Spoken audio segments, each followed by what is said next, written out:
डोंबिवलीतल्या फलाट क्रमांक 5 वर विना तिकीट प्रवास करणाऱ्या युवतीनं मुजोरी दाखवली आहे। विना तिकीट प्रवास करणाऱ्या युवतीनं टीसीच्या अंगावर पैसे भिरकावलेत। विना तिकीट तरुणीनं अरेरावी करत टीसीशी हुज्जत घातली आहे। या मुजोर तरुणीला रेल्वे सुरक्षा दलानं ताब्यात घेतलंय।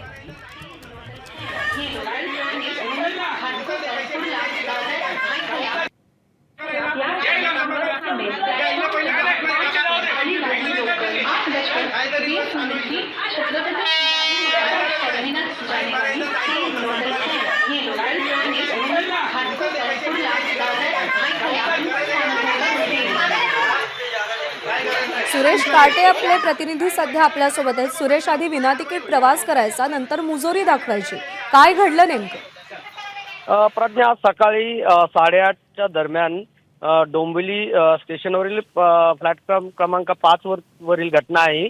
सकाळी नेहमीच उपनगरीय स्टेशनवरती टीसी हे तिकीट तपासणीसाठी असतात। जे विना तिकीट प्रवास करतात त्यांच्यावरती कारवाई करतात। मात्र आज सकाळी एक युवती लोकलमधून उतरली आणि त्यावेळेस टीसीने तिला पकडलं। तिकीट विचारलं असता तिच्याकडे तिकीट नसल्यामुळे तिला दंड आकारण्यासाठी त्यांना रिसीट देण्याचा प्रयत्न केला।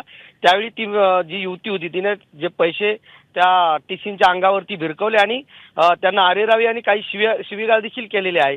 आणि त्या ठिकाणून ती पळ काढत असताना आरपीएफच्या महिला जवानांनी त्या ठिकाणी तिला पकडलं आणि आता आरपीएफ जवानांनी तिला ताब्यात घेतलेला आहे। मात्र ही मुजोरी जी आहे ती या ठिकाणी आपल्याला दिसून येत आहे। एकीकडे विना तिकीट प्रवास करायचा आणि त्या ठिकाणी दंड आकारण्यात आला तर स्टेशनवरती अरेरावी करायचा हा धक्कादायक प्रकार जो आहे तो आज डोंबिवलीमध्ये घडलेला आहे। प्रज्ञा, सुरेश, धन्यवाद दिलेल्या माहितीसाठी।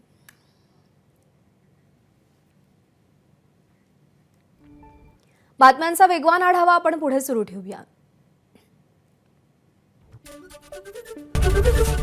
एबीपी माझा, उघडा डोळे बघा नीट।